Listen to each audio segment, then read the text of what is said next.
What's up, it's your boy Hobo Drobo. Today, we finally got my favorite map with Vesper, so let's check him out and see if he can compete with some of the other heroes in Onslaught. I am going to be using Necromancer and the Blazing Gem today, but if you want to see some free-to-play friendly decks, I'll have some links in the description.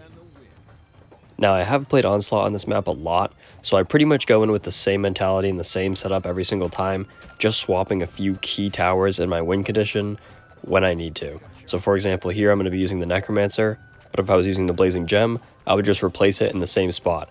However, again, sometimes I'm replacing some towers and selling when I need to be able to deal with different boosters. That's where the Musketeers are very clutch, because if you're dealing with ghost boosters or skeletons, you need the Musketeers to be able to deal with those swarms. I've covered a lot of these towers and a lot of these types of decks in Onslaught before, so if you want to check that out, I'll have links in the description. Let's focus on Vesper and why I really like him on this map. The major reason being is because I don't have to take an artillery. Now, I was trying to use Dwarp, but every single time I play this map, I have so much better success using two Mage towers. One for my win condition, such as Archmage, Necromancer, or Blazing Gem, and then the other one is a support DPS, such as the Mage Tower and the Sorcerer. In this case, I need that raw damage, and so it's really important that I'm pushing the Mage Tower to level 3 and buying the Spell Barrage at the correct moment in order to get a lot of value. You're going to see I'm actually using my spells to take out the waves on the bottom, and then as soon as I do that, I'm able to buy the Spell Barrage at the top, and it's a really nice cycle that I'm able to get going in a lot of these matches. I'll highlight that when we get there. Just pay attention to my micro in these early rounds and making sure that I'm staying alive by getting maximum value out of Vesper. Although my micro isn't perfect with Vesper, it's enough to get the job done. Also, shout out to Link here, as well as a few other people in the past that have mentioned the Spell Barrage of the Mage Tower. It's a very nice skill and it does put out a crazy amount of damage, especially since you can time it. It's a really nice skill for Onslaught. And you can see we're barely scrapping by here. I will say that with Vesper and these strategies, you do want to play the long game. I know I kept saying in my other videos that if you're playing Onslaught, you want to try and get quick wins, but on this map, it's that rare case where it's going to come down to a lot of boss rounds. This map goes as poorly as it can for me in boosters, and I don't do a great job picking them. I shouldn't have grabbed the Frost there, and I should have waited until I had a chance to get another Troop booster, because now I only have the Ghost booster to stall me time in these rounds. And I do have Necromancer, which helps, but I would have liked to get some Golems or a Troll Zerker going at the very least. In the moment, I figured the Frost could slow down Magnus similar to how Frost is really good at slowing down Alleria, but it just didn't get the same value because he can TP, and so I would have liked to wait that one out. And this round shows exactly why. If I had grabbed the Ghost booster, maybe I could have had some extra time to stall it out, but here I just stand no chance, and you see I give it up for free. I do end up buying Spell Barrage there just in case I have enough to take out the bottom lane, but I clearly don't, and so instead of using the Lightning spell, I just save it for the next wave. This was pretty tough on my end, but I like the boosters that I have moving forward, and I think that if I can get them up and actually survive until the boss wave, I have a really good chance. Having the extra damage from that booster, and then being able to send a lot more ghosts later on, should give me enough time just to stall it out and get more damage on the boss than he can. And they're going to have a lot of damage with those Blazing Gems, which is sometimes why it's tough to not have something like the Glacial Druid, but here I'm willing to have that sacrifice, because I can get so much more damage by having the Mage Tower and the Necromancer. This match ended up being very scrappy, and I don't have that tech where I can clear the bottom wave with my spells and then buy enchantment at the top, but I do have that in my next match, so I'll show you that there. Here I have to take a different approach, and so instead I try and go for the Necromancer upgrades to get those Skeleton Death Riders going, stalling me more time. That's really my only option for a win condition here. And my goal isn't to swarm my opponent with the Necromancer Death Riders, because that's probably just not going to happen. It's just to buy me enough time until I get to the boss round. That way I feel like I'm confident enough to get more damage on the boss compared to my opponent. And it's really important that I won those early rounds, because I'm not going to have enough economy to actually get that win condition going in this round either. So it's barely just scrapping by in rounds 3 and 4, so that I can get to the round 5 and then get those Skeleton Death Riders up, catching him off guard a little bit, and then making him think that he has it in the bag.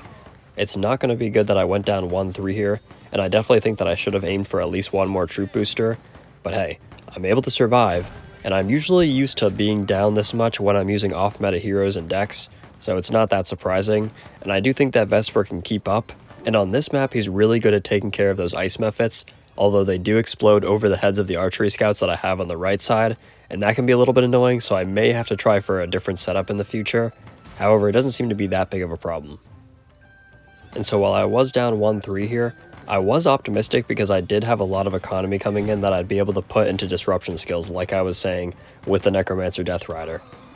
I do have to deal with the Eldritch Mages, but they're not a problem because my spell cycle is able to easily deal with the high HP troops coming through in the front, and then the Musketeers can clean them up.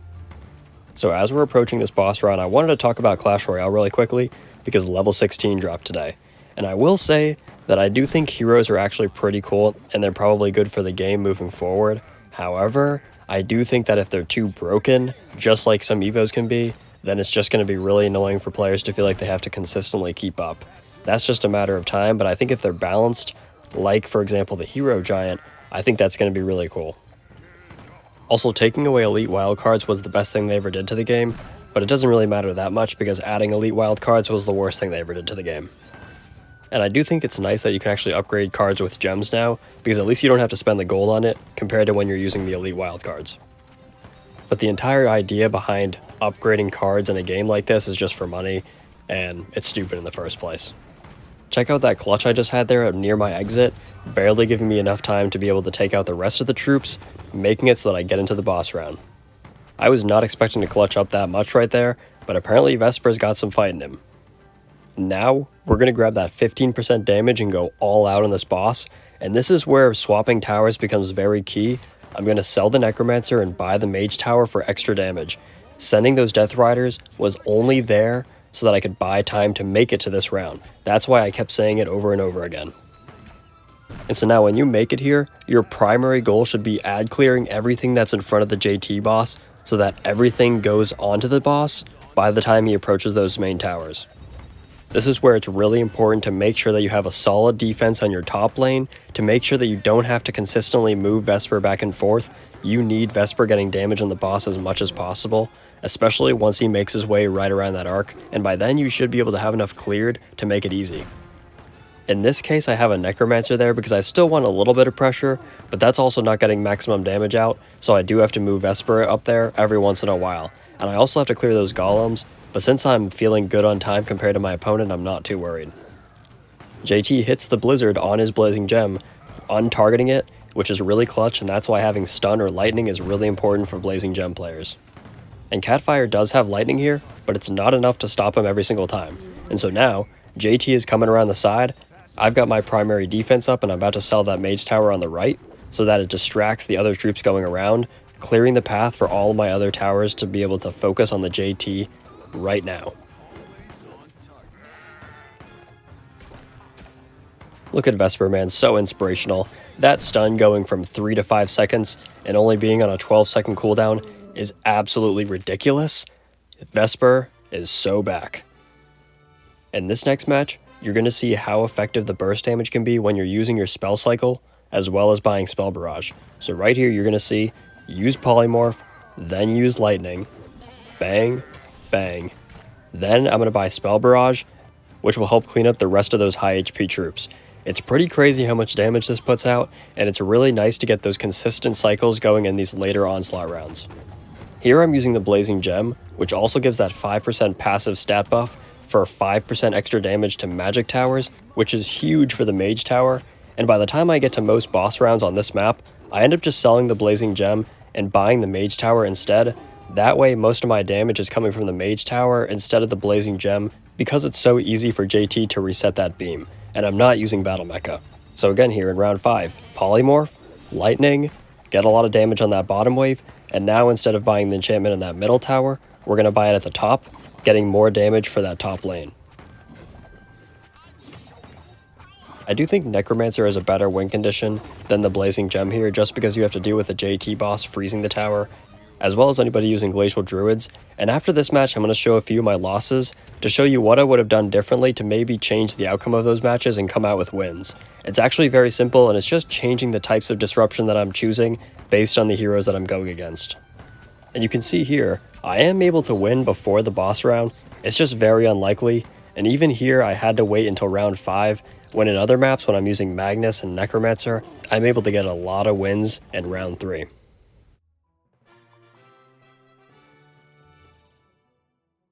I said I was going to look at multiple matches where I would have made different decisions, but this is the one where it's really noticeable. And so I just want to talk about how most of my matches went when I was losing versus winning.